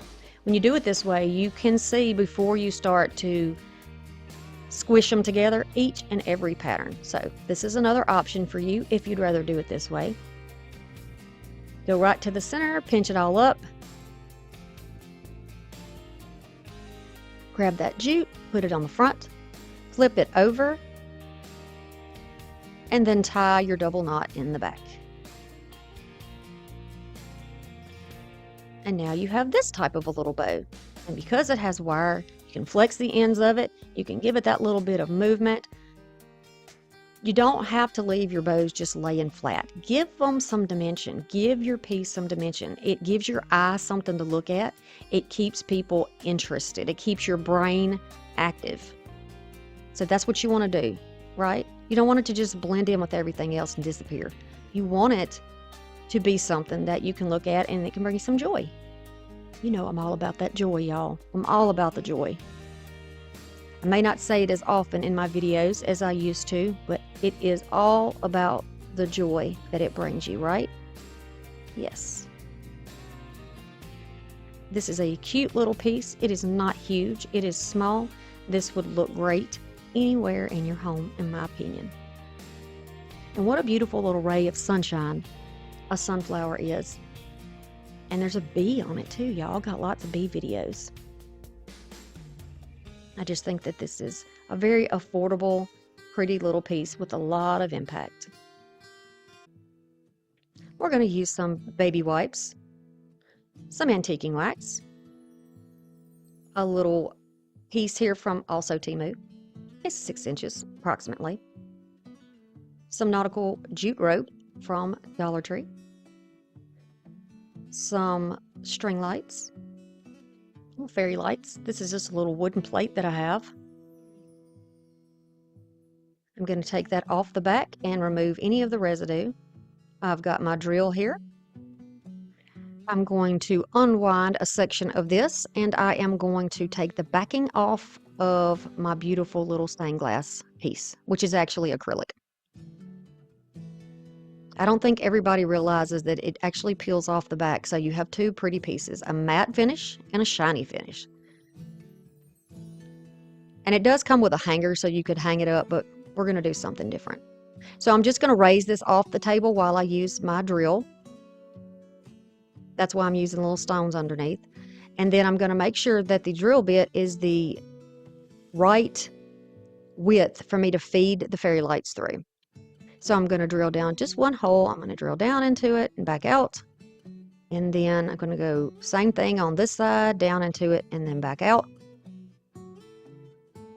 And then I sand off the little splintering that always comes along when you use when you're, working with wood. I thrifted this piece, so I'm not sure where it came from, but I bet you could find something at Hobby Lobby. Just go past the bedding and the spa decor. It's getting kind of ridiculous in there, y'all. Getting kind of ridiculous. All right, so I'm going to take that rope, and I'm going to use this sort of my clippers to cut these off. Whatever you have to cut your rope, go ahead and do it. The reason I'm using this thick rope here is because we need something to hold the top off of this piece so that we can wrap around our fairy lights. So I'm going to grab just plain old hot glue and put this in place with the hot glue. I'm using Gorilla Glue, but you use whatever you have. You could use super glue, I guess. You could use any type of glue you want, but the super glue is quicker, and I don't have time to let it dry. So the hot glue is going to be the best option when I'm doing these videos for y'all. Any glue that I get, any residue, I'm just going to wipe it off. Now you want to be careful with this. I should have been a little more careful with the glue and where I put it, because it's hard to get antiquing wax to stick onto glue, but I go over it with some, I'll explain it to you when we get there, okay? I'm jumping a little bit. Okay, so we're going to continue around, just follow that circle around here, all the way back around to the starting point. And then if you need to trim anything else up, you can trim it up. You can also twist that rope and put some hot glue inside of it, like right into the end of it, to clean up your edges as well. Just add it and just poke it down in there so I don't have any frays showing on the outside. If it frays toward the inside, not a problem, but we don't want it fraying toward the outside. Okay? So now I'm just going to kind of take away any of the little glue strings and soften up any glue bubbles that I have so I can easily wipe those away with a little wooden stick over there. Just cleaning this up. That's what I'm doing. Also, if you get too close, it will burn the wood and the rope, so just be careful. You can use a hairdryer for this, y'all. Now, I'm getting the wipe, and I am going to grab some of that antiquing wax, and I'm going to go over this whole thing. You can water down some paint and make a stain if you would prefer. That might have been the better option here, I love my antiquing wax, y'all. I love it, and I love layering it, and I love the look that it gives. So I'm going to continue around, all the way around on the sides, and I'll also be doing the back as well. And the reason I'm using the baby wipe here is because it makes the wax a little more sheer, so I can still see the wood grain that's underneath. So in every little section that has, like there's a lip on the edge of the plate, you know, I'm making sure that I use my finger down on the edge of that and pressing it down into there. Now, see, I went over it with wax, but just imagine that that's the Java paint because I had to go back over it. So you're going to take your Java paint that we used on the other project with a thin brush and just go in there and align all the way around. That's going to cover up any glue and make it matte so you don't notice it. It will kind of recede into the back. Now go over the back. You can see how that looks, and we're going to let everything dry. On the inside, we're going to use a white paint because that's going to help the light reflects. I clean up my little dot there, don't worry. That's going to help the lights reflect and really shine through that stained glass. Y'all, I appreciate you so much, and I thank you for coming by my channel today, whether I was referred by YouTube or by a friend or if somebody shared my video on social media. I appreciate you being here so much. And I hope you find value in something you see today. Okay, so now we're going to feed that all the way through until the back of the lighting is right up against the back of the plate. I do get my string lights from Temu because you can get like a 10-pack for very cheap. And the back is so small that it's easy to disguise rather than a huge battery pack, right? So we're just going to pick a spot where we want to put the glue. I don't want to put it on the side with the battery. And I'm just going to stick it down. Now this is going on top of the antiquing wax, so this is not something that's going to be permanent at all. It will come off at some point. That's okay. I like to recycle my things anyway. So I'm going to go over here with some hot glue and snug that wire right up against that rope. Okay, so what I was getting at, if you want to use some super glue on the back of your light control box, then use some super glue or E6000 so that it will stick down to the wax with no problem if you want this to be something that's permanent or really heavy duty, okay? The way I said it sounded awful, but I had a point to get to, right? I'm sorry, y'all. If I'm hard to follow sometimes, I don't mean to squirrel out on y'all, but sometimes I do. Okay, we're going to continue around, and I'm just tucking it in there. Use your finger protectors or use a cool temp glue. Nobody needs to be burned. And you can push this into there, and if you'd be patient, it will actually grab into that glue. I was just trying to hurry up and get it done. So I'm going to wrap until I'm all the way back to the beginning. You can see how it is going to look. I'm going to clean up all my little spider webs. Probably not completely necessary because you're not going to see it under there, but it bothers me, so I'm going to clean it up. Now, I'm going to put the shiny side down so the light reflects and it glows better. That's my way of thinking anyway. And it's going to go right on the top of that rope. You see, the rope just supplied us another layer to have the space to put down a reflective sort of background and a string of lights. That's why we use that. I'm going to add hot glue, or you can use E6000 or some Fix-All, whatever you want to use. And I'm going to press this down. I'm going to try to center it by eye and just press it down. I've got some of this leather looking ribbon that I got from Dollar Tree forever ago. I don't know if they still carry it, but use your imagination and use whatever you want here. I like the rustic look of this though. I'm going to loop it through a curtain, I don't know, a curtain loop, I guess you could call it. And then I'm going to squeeze the ends together. I do cut off about 1 inch of that. You can see it laying there to the side because it was a bit too long because, you know, me and the math. And then I'm going to glue the piece on the back. And you can glue your pieces together if you would like. And this is how she's going to look when it's lit up. So this is how it looks when it is not lit. Still a beautiful piece, right? Can you imagine this on a screened back porch? Beautiful piece all by itself. Very rustic, very pretty for summertime. And then at nighttime, you can surprise your guests by just flipping on the little switch on the back, and it's going to glow while you're sitting on your porch. Very pretty. I hope you like this idea. I have lots of videos where things light up, you know, the light up decor, and it always brings me so much joy to make them. So here is a book box. I have used these in many videos. I did buy probably 8 of them originally from Target. I think they were like $5 pieces, but I got them at a store called Dirt Cheap for 50 cents. And then I'm going to use some big glue sticks. They're the Vanishing Purple. Squeegee, of course. Also a Ziploc bag you don't see. This napkin. And a page from a calendar. All sunflowers. And if you look on the bottom, you can see the artist, and it is from an old calendar. Now we're going to take that napkin apart. This one happens to have 2 layers on the back. Second layer I had a little bit of a hard time getting off. So I saw a trick, I think on Crafty Cousin's channel, where you put a piece of tape on there and then you can kind of separate your pieces. So I thought, you know what, I'm going to give it a try, and I'd be doggone. Look how easy that came off. Right away, it comes right away. I hope my country slang doesn't bother y'all, because that's just who I am. You're always going to get who I am on this channel. And I know that there are people out there who are my tribe and who appreciate me for my silliness. And if you don't, that's okay. You know, as long as you're watching and getting something from the channel, that's totally okay. I appreciate you being here as well. So I'm going to roughly measure how much I'll need for that back panel and go ahead and just cut a rough piece out. Now, cut it a little bit larger. Obviously, you don't want to cut anything too short. It's a little bit hard when you have to patch things together, so going a little bit larger is better. I thought I would give you a different option rather than Mod Podge this time, and it does dry quicker, so I'm going to use the glue stick. I have done this many times on this channel. It is very easy to use a glue stick to do Mod Podge, and you don't get a bunch of bubbles and stuff like that. Still have to be careful and cautious, you know, but for the most part, it works great.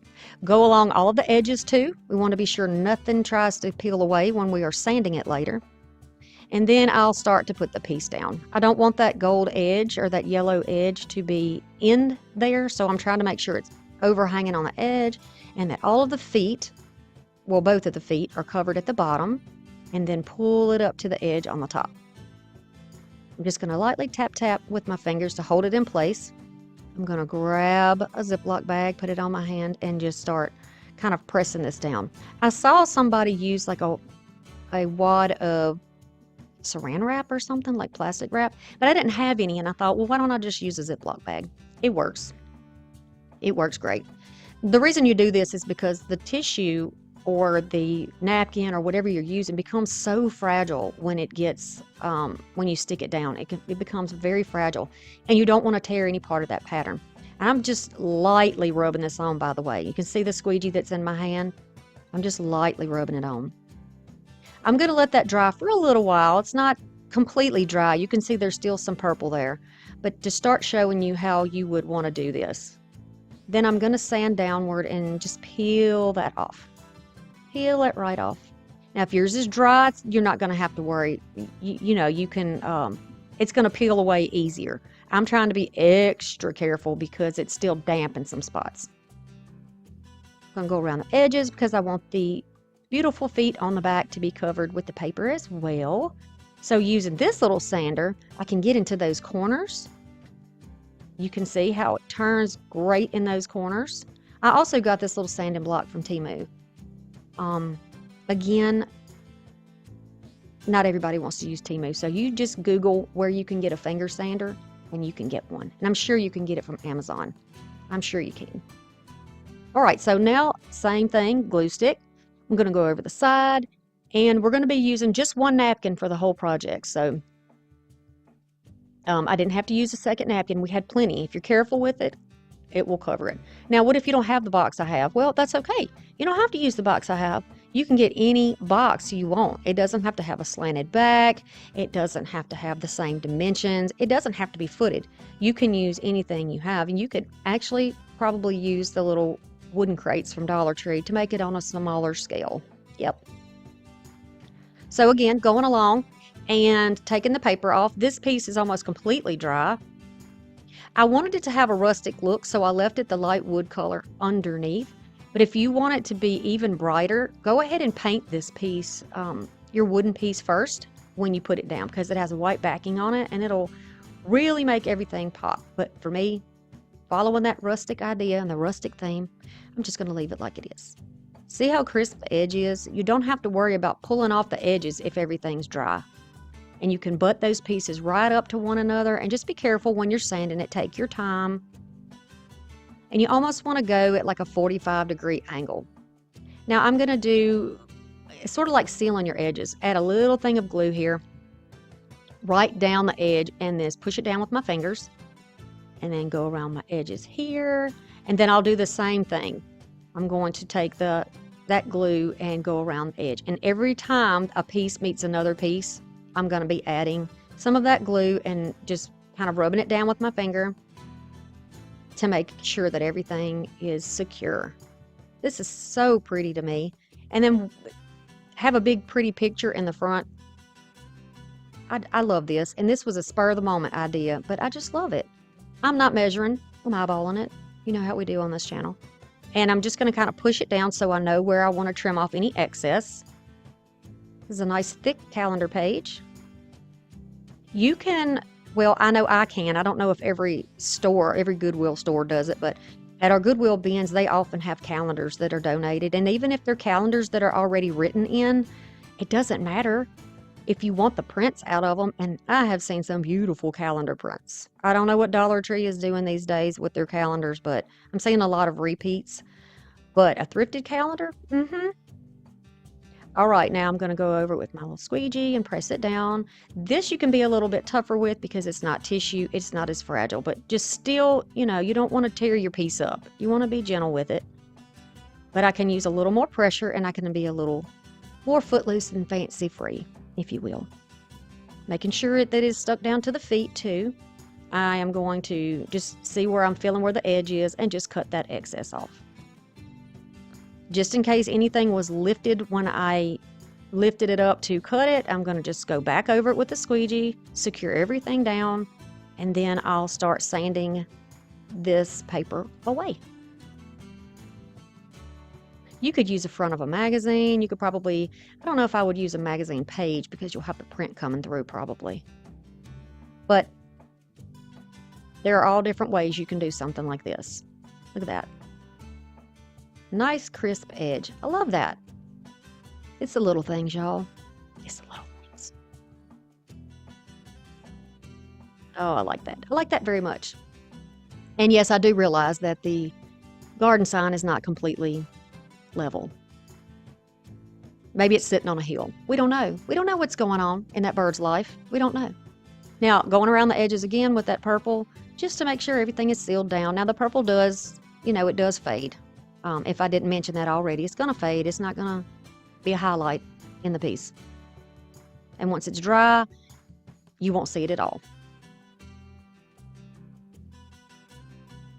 All right, you know, waste not, want not. I'm going to grab that extra sunflower that we had on there, and I'm going to fussy cut all the way around it, leaving a slight little border of green around each one of the petals. This kind of highlights it. You know, you could use a little finger dauber if you wanted to go around the edges of it if you wanted. But I like the idea of having the green in the background. You can see here. And then I'm going to use this on the backing. Yep, a little surprise element. I don't think I want it in the center though. I think I'm going to do it on the side. It looks a little more balanced, right? Grab that glue stick again. I'm going to go over the back of here rather than putting it all over the box. Just kind of hold it with my finger and go all the way around. Easy enough to do. And then I am going to line that top up. This is where I had originally cut it. Or it was the edge of the page. I'm not exactly sure what that was. And then I'm going to lightly push away from the center and have that beautiful little pop of color right on the inside of the box. Y'all may have some of these boxes at your house that you haven't used. I know a lot of people will start a hoard thinking they're going to do something and they never get an idea of what to do with it. So perhaps this is the time to get that box out and do a little something on it. I have done this box in about 3 or 4 different ways now. I absolutely love all of them. So what are you going to do with the box now? Let's take a good look at it as it is. Are you feeling inspired? Are you thinking of ways that you can decorate this box? Because I'm going to show you 2 ways that you can use this in your own decor. Maybe you put some candles in it, flameless of course, and some ferns or some flowers. You could put some sunflowers in here if you wanted. Or maybe you could use it for storage in your craft room if you craft in the basement like I do, where you never see flowers unless they're artificial. So I'm just putting my beautiful brushes that a viewer sent to me right in this box for display and storage. We are going to use some ivory chalk paint. Pretty color. Squeegees, of course. I'm going to use this board, which also was one of those Target things that, you know, was out of season. And Essential Stencil transfers. Here's the information, y'all. This isn't sponsored by them either, and these are stencils they sent me last year or the year before, and I have not used them yet. So this is the perfect opportunity to break these out and use them. I'm also going to be using 2 of the bees. I'm very excited about that. So I'm going to take my piece here and I am going to go over it. Now it felt like it was pretty smooth when I put the chalk paint down, so I didn't sand it, and I'm going to go over it. I'm not going to put it on the edges or the backside, and I'm not using the backside of that. I'm just going to forget that it's a candle holder on the back, and it's going to be against the wall somewhere. If you do get a little bit of paint on there, once it dries, you can sand it off. And that's what you see me doing, is just kind of getting that off on the overhang, because we're going to do something a little different on the sides.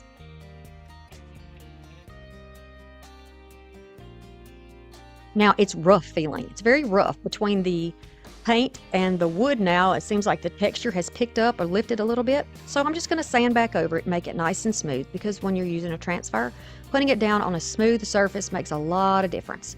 I want it to be smooth and I want it to adhere all the way on a flat surface. So just going over it with my little sander here, and then I will wipe away all of that residue. You don't want to leave any residue on there. Dust gets in the way and interferes with the sticking process. So now I'll choose what pieces I want to use on my little board. I like the idea of using this one and putting it a little bit sideways. I like this. So you just peel your transfer off the backing. Don't put it down, so you're going to see me just holding it above the board till I find the right placement, because once you put it down, it's a little sticky on the back and it's going to already start to stick onto your project. You don't want to have to lift it and then mess your print up. So once it is exactly where I want it to be, I'll push it down, just kind of, you know, drag my fingers a little bit across it to hold it in place until I get my little tool here. And this tool is what comes when you buy their transfers. This is the tool that they send. So this is what I'm using. Now I have to say, this is plastic, and I don't care for this as much as I do a wooden piece or the one that you get from IOD. They have like a acrylic sort of stick, and it is much better. So if you have that, use that. But I'm just showing you how to do it with the tool that came with the piece, in case that's all you have. Make sure you go over all the details, all the little leaves, every little petal on the flowers. That's what you see me doing there. Now you see to the right that little wooden piece? That little wooden stick over there is what I use for the finer details when they don't want to come up. I'll go over it with that wooden piece. You can use a popsicle stick for this though. The part that is still on the backing actually is the part that is on the overhang, so it's not necessary to leave it. I'm going to lift slowly so I can press down anything that looks like it's trying to stick on that backing instead of coming up. Around the edges, I'm just going to press it down, and then we can do something else with it. Okay, so I'm just going to use this. This is part of the stencil paper, and I'm just going to use that to rub it down. I didn't want to use the original carrier sheet, the one that's on top. Clear one is what you would normally use, but it still had some pieces on it that I didn't want to interfere with my print. And now I'm going to choose another piece, and I'm going to choose this smaller piece here with the, does that look like camellias to you? The pink ones, they look sort of like camellias. They're very pretty though. And I'm going to add this up here. Now again, holding it above until I find where I definitely want it. and then I'm going to place it down. Rub it down with my fingers. Just kind of hold it in place for a minute. And then I'm going to press it down and get it all over the piece. And then use the wooden piece. I'm just doing this to show you, you know, if you've got a popsicle stick you want to use, definitely go for the popsicle stick. Seems like the wooden pieces in the acrylic work much better than the plastic ones, you know, just in my opinion. Just a little something for you if you're having problems getting your stencils to stick down. But get your stencils anywhere you want to. You don't have to use these, you know. But I thought they were really pretty for this project. And then I'll gently peel this one off. And it comes off pretty clean. That's always a satisfying thing. Very pretty. And then you always want to rub over the top, always, to make sure everything is stuck down the way it should be.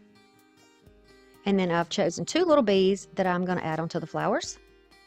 I love a stencil that has a lot of options in it because you can choose, you can layer them and really make it your own. So it's not like everybody else's, right? You're going to have a little bit of difference.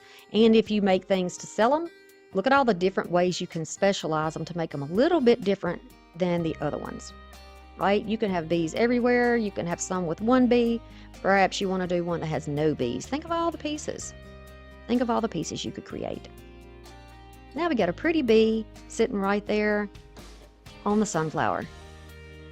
This one already came with the bee. We're going to add a little something extra, and we're going to put a bee right on that black-eyed Susan. Put her right down there. Do you know, we have black-eyed Susans that grow along the sides of the road here where I live, and they are beautiful. I love them. They're so playful, and when the wind blows, they just sway in the wind. I don't know. I'm so corny sometimes. So we're going to take that antiquing wax with a finger dauber because I have precise control with this. But you can also use a foam brush if you want to. And I'm going to go around the edge with this. Now I'm offloading a pretty good bit of the paint. I don't want it to be really dark, but I do want to have it where it's blended and it's a little bit darker. It's a little richer looking than that plain wood. You could also use any type of paint you want to use too. Now, I thought at first I was going to go over that, but I decided to sand that off. I don't want it to look like it's overlapping. I want it to look like it's right on the top. So you can see that I'm going to show you. If you leave it on the edge, it's going to definitely give you a different look, but you may like that look. So say you do like that look, you can leave it just like that and go ahead and put your wax on there. If you get any over on the front, it's okay because we're going to age this a little bit, so it's not going to be a problem. So grabbing a very little bit of that wax, I mean a very little bit. In fact, we're just using what's on that paper at this point. I'm going to just flick my fingers back and forth with the brush over the edge to bring a little bit of that aging right across the edges. If you add more, be sure that you're being really careful where your pieces meet. So if you're halfway through and you need to load some more paint on there, just be sure that it's the same all the way around. I'm going to richen up the center, darken that up just a little bit on the sunflowers, only the sunflowers, but it makes such a difference, I think. Such a subtle difference, but really gives you that little, I wonder what she did there. Now we're going to make a hanger for it. Just going to go right through the top of my little wood board. And if you get a little, if you find a little wood board at Dollar Tree that you can use, go ahead and just use it. Do the same thing. If you've got those little signs that Dollar Tree sells all the time, the narrow, long signs, you could do that. It doesn't have to be a breadboard. You could do the same type of technique on that. Whatever you like. Make it your own. So now I'm cutting down 2 of those pieces of yellow. Make sure the edges are nice and crisp.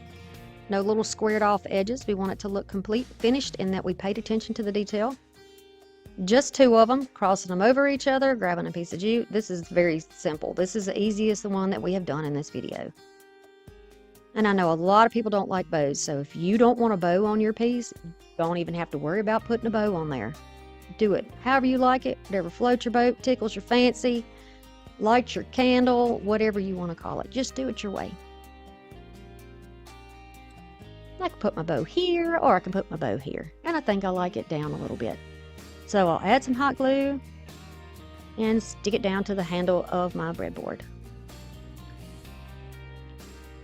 And I like that very much. Very cute. You can hang that in your kitchen, or you could put it on your back porch. Here is that piece in all of its beauty, brightness, and glory. I love the rustic look of this. I think all of those pieces together look very nice and complement one another. I think they would look good anywhere in your home, but a covered porch would be really spectacular, I think, especially if you tend toward neutral colors. This will really bring some pattern and beauty to your backyard. Thanks for watching. Check out the rectangle. See you soon. All right, we're going to use some walnut wood tint from Home Decor. We're going to use some Waverly pumpkin chalk paint. I'm also going to use some folk art chalk paint and sheepskin. A couple of different brushes. We definitely need chippy brushes. Some school glue. Yes. Sanding paper, sanding block or sanding board, emery board. Another sheet of decals, also from Temu. And look at this one. Oh, beautiful. And then we're going to use a puzzle box from Melissa and Doug. Now, it was either a puzzle box or it had a little farm set in it. You know, I think my son had one of these when he was young. It is about 14 inches by about 10 inches. Okay, just to give you an idea if you don't know what you're working with. I find these boxes all the time at the thrift store. All the time, y'all. All the time. People passing by, I'm grabbing them up. I also use them for storage with my supplies in my craft room, and I love it. Okay, so we're going to sand it down. There are some little areas with paint and crayon. You know how kids are. I'm going to clean it up really, really well with antibacterial wipe. Also, you could use, you know, any alcohol hand wipes or some alcohol, whatever you want to use. Then I'm going to cover the back in black because I couldn't get that sticker off and it was driving me nuts, so I just made it black. We're just going to disguise it. Nobody's going to look under my tray anyway. You know what I say about people picking up stuff and looking on the back of them in my house. You just go right on back to your house then where everything's perfect because it's not here. But you know what? It brings me joy. So we're going to leave it just like I like it because I made it my own. Yes, ma'am. All right. So we're going to use this like a wax. What I love about this, or like a stain, is that it doesn't have odor. Like there's no high odor like you would get with some type of stains that you use on wood. It does not have that. Not stinky, fast dry time, and you can get it off your hands and your table, you know. And I like that about this. Love that rich dark color too. It's just, yes. Look how much better that looks already. But don't worry about the bottom because the bottom is sort of like pressed wood or something. So it's not real pretty. You're not going to see a lot of grain on it, but it'll be covered up. I'm going to add down some of that school glue and attempt with my brush to get as even a coat of glue as I can. I'm fairly new to the crackle paint scene. I do remember it from the 80s. I know it is not everybody's thing. I am fine with that. I am totally fine with that. But y'all, I think it looks really nice. And I'm glad that it came back, but it's coming back in a different way, I think. And this, it's a pretty look, I think. Rustic look, let's put it that way. So you can see some of it's a little bit thicker, some of it's a little bit lighter. That's okay. It'll just change the way it crackles. I'm going to wait a few minutes to sort of let it get a little bit tacky, and then I'm going to grab a chippy brush and my orange paint. Mistake number one, should have used a wider brush. Really should have used a wider brush, but I used a thinner one. I could have moved a lot faster. They suggest that you don't overlap your paint, that you don't go back and forth on it, that you lay it down and you leave it alone. You don't want to go back and forth because it will interfere with the way that it crackles. So I'm trying my absolute best here to do what I imagine I'm supposed to do. A lot of it's guesswork when you're doing something new in crafting. So I've just watched a bunch of videos. I've taken advice from a bunch of different people or lessons or whatever, instruction. And I am attempting to do those things. So yes, this is definitely not an original idea. But I like the idea of using this as a backdrop to something that we're going to put a wall decal on. It's going to be very unique and different, y'all. Not everybody is going to be doing this. So this would be really something, I think, fun and unique to have in your own home. If it's something that brings you joy. You know, it needs to be what brings you joy. So I'm just kind of putting this down, and I actually do have this in fast speed, but I'm doing this really slow because I was so nervous that I was going to mess this crackle up. And you know, before I accidentally crackled. What in the world? Okay, so I'm going to take my heating tool, and I'm going to go over back and forth all over this entire thing until it is almost completely dry. And as I'm going over it, I've cut out a lot because I'm sure you don't want to see me just do that over and over again. It starts off with little lines like this. It's still wet, so I'm going to keep going. Once it's completely dry, look at the amount of, look at that, y'all. Oh. Scrape it up, put it back in there. I'm not going to kill a project because I made a boo-boo. Happy accidents, right? Oh, rest in peace, Bob. Rest in peace. Okay, so I'm going to take a thicker layer this time and a bigger brush, and I'm going bolder, y'all. I'm going bolder with this next section. We are layering this up. I am putting this down fairly thickly, and then something very interesting starts to happen as I'm putting it down. I'm going to show you what that looks like too. Yeah, doing new things with crafting, it can make you kind of nervous, but I think it's important to try. You know, think outside of the box, try something different. Then if you don't like it, you don't ever have to do it again. Okay, so watch as I'm doing this. I think the paint might be starting to dry, and look at the little ripples. It almost looks like waves in the ocean, right?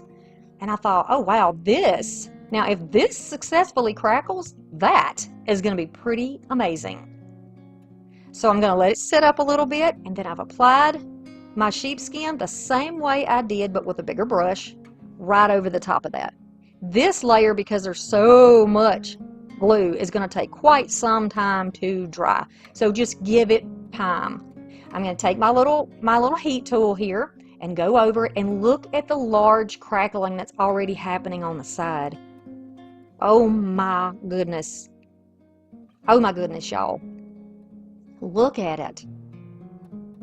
Look how it turns out when it is completely dry. I am obsessed. Oh, I can see fall and Halloween being full of crackle paint. I won't do everything like that because everybody doesn't like it. But if you do like crackle paint, please let me know in the comments so I can continue to bring you new ideas with some crackling. Okay, so I made a little mess on the side. I'm just cleaning it up with some wax, but you can go back in with that stain and use that if you would like, or the tint, wood tint. I am going to make sure that I have got this sanded down just so that I have a good adherence of my wall decal onto this tray. And I'm just going to go over it, you know, just a little bit. I'm not going nuts here. I don't want to break all my crackling down.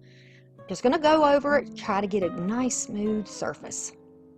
And then always, after you do this, you need to be sure that you use dry cloth to clean it up. So I'm just using a dry piece of some type of a felt or fleece that I have left over. I like to use scraps for this kind of stuff.